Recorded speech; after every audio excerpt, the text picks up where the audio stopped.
What's up, Whisper Nation? It's Big Travy here, and football is upon us. That means I've got 5 bold takes, predictions, if you will, for the 2020 fantasy football season right here on the Fantasy Whispers. Right here.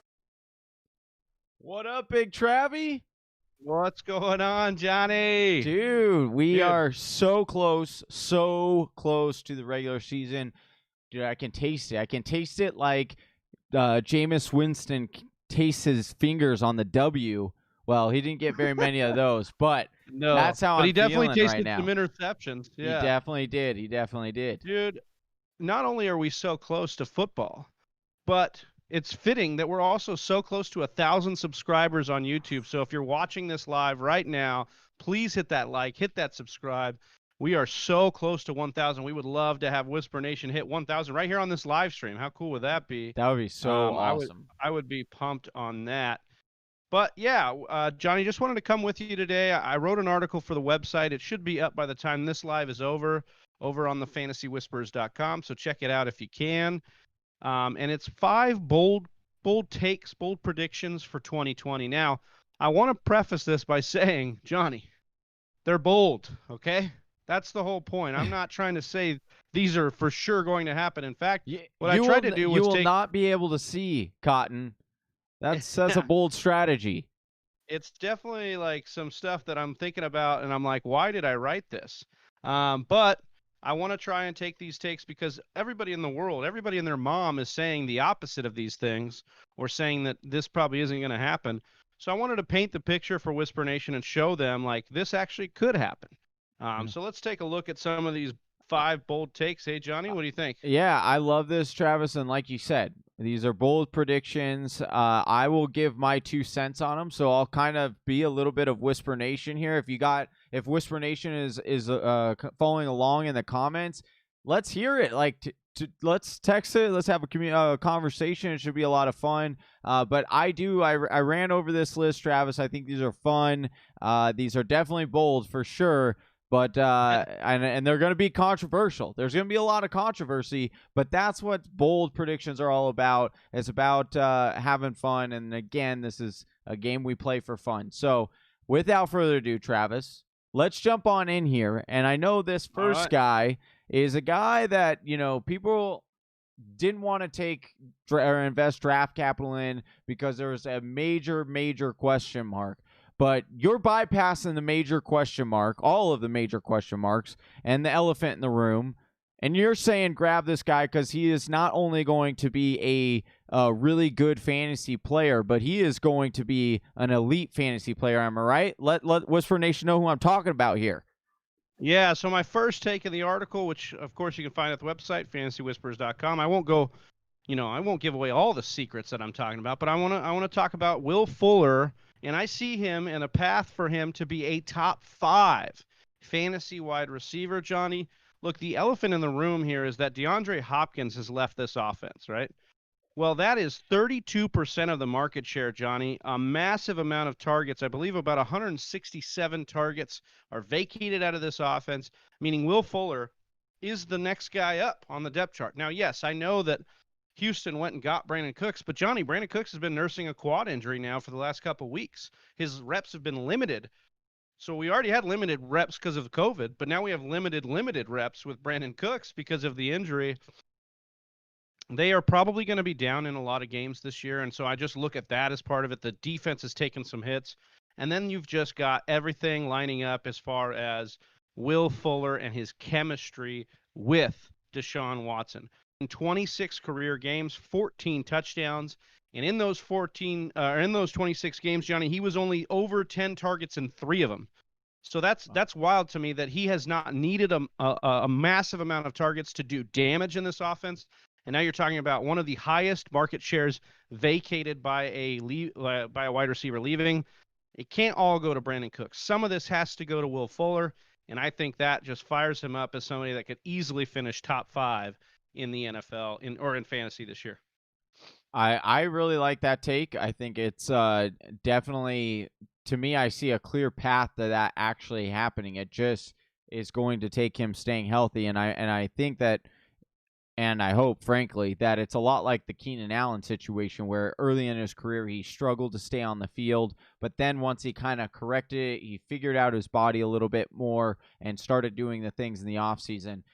He's had a really solid and healthy career. So hopefully we see that because, Will Fuller is so talented, and I could definitely see him hitting a lot of these numbers. I like this take. But the second take, to me, is a little controversial, and I have a little bit of doubts, but this is a bold show, and this one's a little spicy. So things got a little interesting this past week, in Tampa Bay and the Leonard Fournette news. So why don't you let Whisper Nation know what you're thinking about, Tampa Bay's backfield situation? It might not be what they think it might be. Yeah, this one might be me hanging on to an off-season take with Ronald Jones, but I wanted to throw this one out there, not so much as I believe it, but so much as you could make a case to say that Ronald Jones could keep this job and outscore Leonard Fournette this fantasy football season. Now, hear me out, Johnny, because this take defies all logic, right? we know Leonard Fournette is a more skilled running back. He's got everything, the draft pedigree, all that. More well-rounded running back, has put way more on film that you would trust him in the NFL. BA already saying this week he'll have a role. But Ronald Jones was really the guy who's survived all this offseason roller coaster stuff. Ronald Jones watched Peyton Barber walk out the door. Okay, then they signed Tom Brady. They signed Gronk. They go to the draft. They get Keyshawn Vaughn. This is going to be the guy that takes the job from Ronald Jones, right? Keyshawn Vaughn getting all the hype in the offseason. Nope, Keyshawn Vaughn relegated to kickoff return. Okay, so Ronald Jones has got good pictures out there of him working out, looking good. He's going to be the man working out with Tom Brady. Brady teaching him how to run and catch routes and do that as a running back from all of his years in New England. But then BA goes and signs LaShawn McCoy. And you're like, what the hell is going on around here? Well, that seems to have died down a little bit. Maybe that was the replacement for Ogunbowale. And that turned out because they cut him, but then they trade for Leonard Fournette, and that's where they sign Leonard Fournette after he's cut by the Jaguars, and that's where everybody is really doubting if Ronald Jones could keep this job and do his thing. But he did split some time with Peyton Barber last year. I think Ronald Jones at least has his foot in the door first, so I could see a situation where Ronald Jones just is impeccable this year, finally breaks out, and just gives Tampa Bay no choice but to give him the rock more than Leonard Fournette, and he becomes the more all-around back, and Fournette's relegated to a change of pace role. Well, that's certainly interesting, but not as interesting as this next take here. You have the hat on backwards of this player, and certainly I know that there are a lot of people hoping certainly that they'll get the payout of the Bud Light if this truly happens. But you have Gardner Minshew as a top 10 quarterback. Am I getting this right? Yeah, Gardner Minshew, a top 10 fantasy QB. And look, my last take maybe wasn't founded too much in stats or anything like that. But this one, you've actually got to look at what Gardner Minshew did last year. 21 touchdowns, only 6 interceptions. He had 6 games for when he threw for over 250 yards or more. He rushed for 25 yards per game on average. Johnny, he did all this, and they benched him for 2 games. His 344 rushing yards, that was good for 5th most among QBs last season. So that's a nice sign you like to see in an upside QB. But Blake Bortles has already done this, Johnny, and he's got to be a worse quarterback than Gardner Minshew. And what I mean by done this, he's been a top 10 QB on a really bad Jags team that thrives on garbage time. And I think that's what Gardner Minshew's set up to do this year. He can scramble with the best of them. He can throw to get back into games, and he's making not a lot of mistakes. So he's where, Jameis Winston would get you garbage time points and throw some picks. Minshew's, that's not part of his game. He doesn't make many mistakes. So I really like Minshew here. And, you saw what they did with Leonard Fournette. They cut him. They're relying on rookies and guys that nobody's heard about in this running game. That just leads me to believe, DJ Shark, Gardner Minshew, even Leviskus Chenault, this passing game should be on full go this year. Well, you left out the fact that he has probably the greatest quarterback montage video of all time. So that's a notch in his belt. But also, I love the fact that you brought in Leviskus Chenault because, not a lot of people might know who he is or what he's all about, but we need to let them know that Leviskus Chenault on Player Profiler is the second highest rated rookie wide receiver behind CeeDee Lamb. It wasn't Jerry Jeudy. It wasn't T. Higgins. It wasn't, Rieger. It was Leviskus Chenault. And he has had a very, very good camp. All of the beat writers out of there are saying that this guy is really talented, and they're going to have a good combo between DJ Chark and Leviskus Chenault. Am I saying that right? I might have that one wrong. Leviskus Chenault. Yeah, Leviskus Chenault, one of my favorite prospects out of this wide receiving class this year. Player Profiler agreeing. PFF really liked him. He just was so raw that he needed to come in and maybe fit a particular role. But you know what? Jacksonville may have wanted him to be a gadget, and he's actually proven to them that he can be a little bit more. So we'll see. I'm excited to see that. But just another reason why I would take Gardner Minshew as one of my bold takes to finish, bold. But if you get in trouble early with injury from QB, look at Minshew. Like he could be a guy that could tread water for you. Yeah, could bail you out.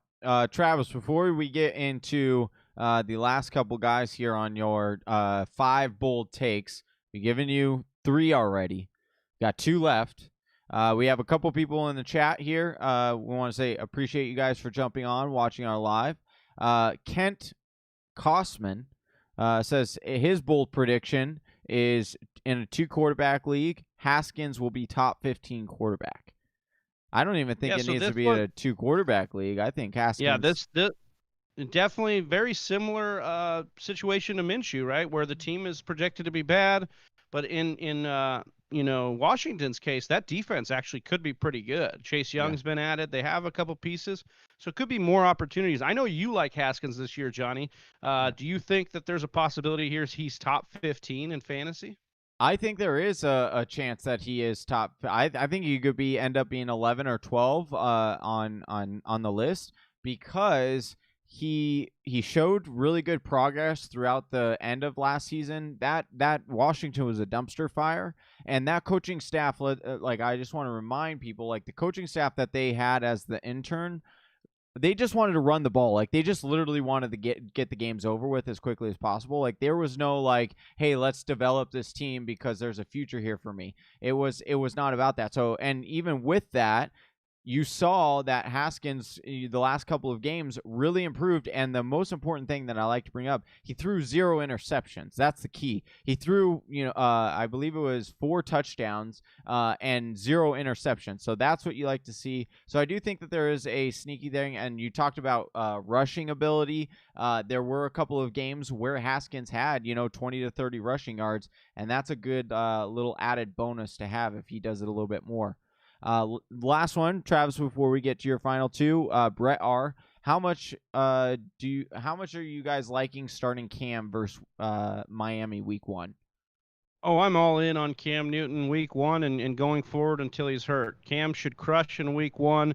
We got the news that Sony Michel might be dialed back, which would mean maybe even more rushing opportunities for Cam if they're trying to figure out how to ease the rushing game in. But the bottom line is it's Miami. They don't project to be a good team. Cam has been nothing but has received nothing but glowing reports in New England, including for Bill Belichick, who said nobody works harder than Cam. I think Cam's ready to prove it, and that should start in week 1. All right. I believe that is a very good take. I agree with that as well. The next, we'll get to your final 2 takes here, and the next one is going to really stir up some controversy here, Travis, because I know a lot of fantasy owners invested heavily priced draft capital in acquiring this player, and you're sitting here saying he's not even going to be top 5 at his position. What are you talking about here? Let Whisper Nation know about the madness that's going on over there in California. Yeah, so maybe it's the smoke from all the fires getting to my head. I don't know, but I thought, you know what? Why don't I paint a picture here and see if fantasy or if the Whisper Nation could could come out and say, you're an idiot. I'm sure FF Twitter is just going to blow me up this week when I drop this article. But I say Lamar Jackson has a shot to not be a top 5 fantasy QB in 2020. Look, as I wrote this, I was like, I don't know if I believe this, okay?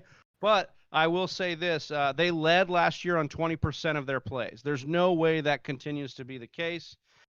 His efficiency is in no way in my mind do I think some of his efficient numbers can be repeated. 9% touchdown rate. He also did that on like one of the fewest dropbacks in the NFL last year. Nobody in NFL history has repeated a 9% touchdown rate in back-to-back years.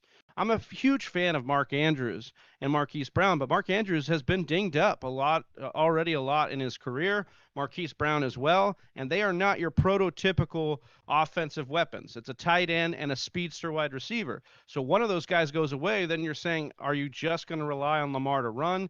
His violent or his risky style of play with the rushing could get him in trouble this year. And then it's really about, for me, Johnny, all the depth right behind him at the position.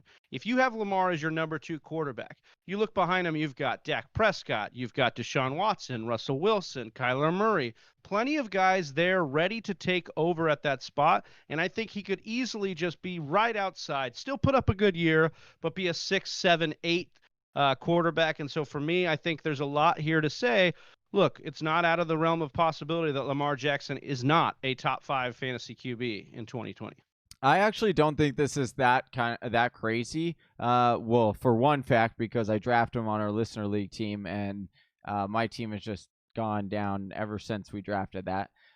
So I wouldn't be surprised if I were cursed in that area as well. And but what you said, analytically, it certainly backs it up. Like there were so many instances in which, everything kind of went right for him. And it will be interesting now that people have a little bit more game tape on him and really see what he likes to do, what his tendencies are, if he does tend to regress a little bit. I do think that there's also the upside as well because of the fact that he didn't play in all games. So I think that Lamar Jackson is actually one of the trickiest quarterbacks to actually evaluate as to what his actual value is because it is so hit or miss. So I love this call. I think that this is a really fun one. And personally, I will be invested in this. So I will be monitoring this all year. So I like this one. But we have one more take to get to. But before we get to that last take, because I know Big Travy cannot wait to tell you about this guy, and it pains me a little bit, so I'm going to stall here. But if you're new to our channel and tuning in, we want to say thank you guys so much. We are approaching 1,000 subscribers, so if you have not subscribed yet to our channel, please like and subscribe. Hit that bell, hit that notification so you get notified anytime we go live. It would mean the world to us if you would subscribe. Yeah, help us get to 1,000. We're at 998 right now, so 2 more would get us to 1,000. We would appreciate that. We also see a few of you watching. If you could hit us with those likes, if you're watching right now, that helps in a big way. We've got Jaws Whedon here asking, Hunt signing sure dashed my dreams of him being the guy somewhere in 2021. Good cheap deal probably means they could afford them both when Chubb is due. Yeah, what's your take on this signing, Johnny? Is it like Jaws is saying here, where it's just an insurance policy on Chubb? I know how much you love Chubb. I've been a big fan of Chubb too, but I don't know that it affects his outlook. But what are you thinking for Hunt? Yeah, I definitely think that this is where the NFL is going, and I certainly think that Kareem Hunt and maybe his camp also knew kind of what was going on with the market because there are going to be so many running backs that are going to be on the open market this summer due to not getting contract extensions. And so I think that's why a lot of these running backs are trying to get the deal done now, so they're not even competing against those guys because the value is going to be way less next summer. So I think that this was good for him. It does, it would be awesome to see Nick Chubb just as a solo workhorse running back because I think he could legit turn some heads for a season and have like a remarkable season. But again, this is where the NFL is going. Two running backs that are very, very talented. Why wouldn't you want to lock that up? It makes sense from a GM and from Cleveland standpoint that they would want to get this. It's just, from a fantasy football perspective, it's a little bummer. But I'll tell you what else is a little bit of a bummer from a fantasy football perspective, and that has been the training camp of Devin Singletary, Big Travy.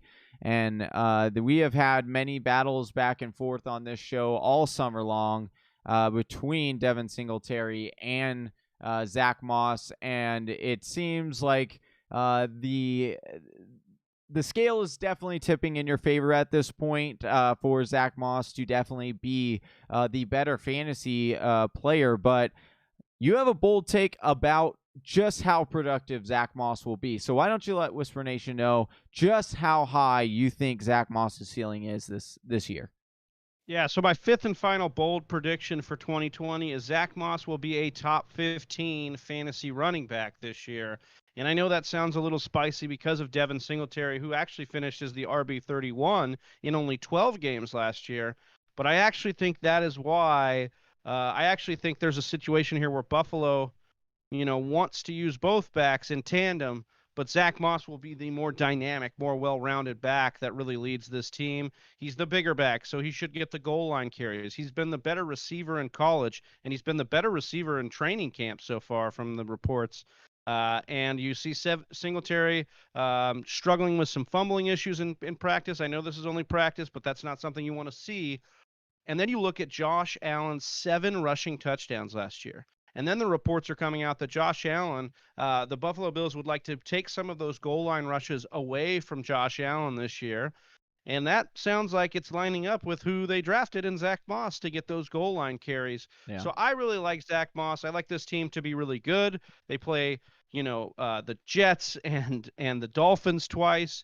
The Patriots defense I know has usually been good. They lost a lot of players. Yeah. I really like Buffalo to control a lot of games.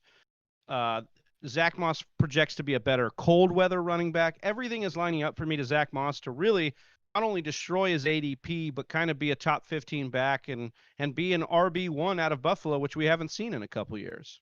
Yeah, they're going to run the ball quite a lot there, and so I expect them to be in position. And if they take, even half of the touchdowns away from Josh Allen or his rushing touchdowns, and give those to Zack Moss, that's a lot of fantasy points. You're talking about 18 fantasy points and touchdowns, which, might not seem like a lot, but when you're talking about, you're looking at these guys and year-end fantasy production and their total value points, that's 20, 180 is typically like an RB2 range for like PPR. And so 20 fantasy points, that's a good game. So I definitely like the Zack Moss call.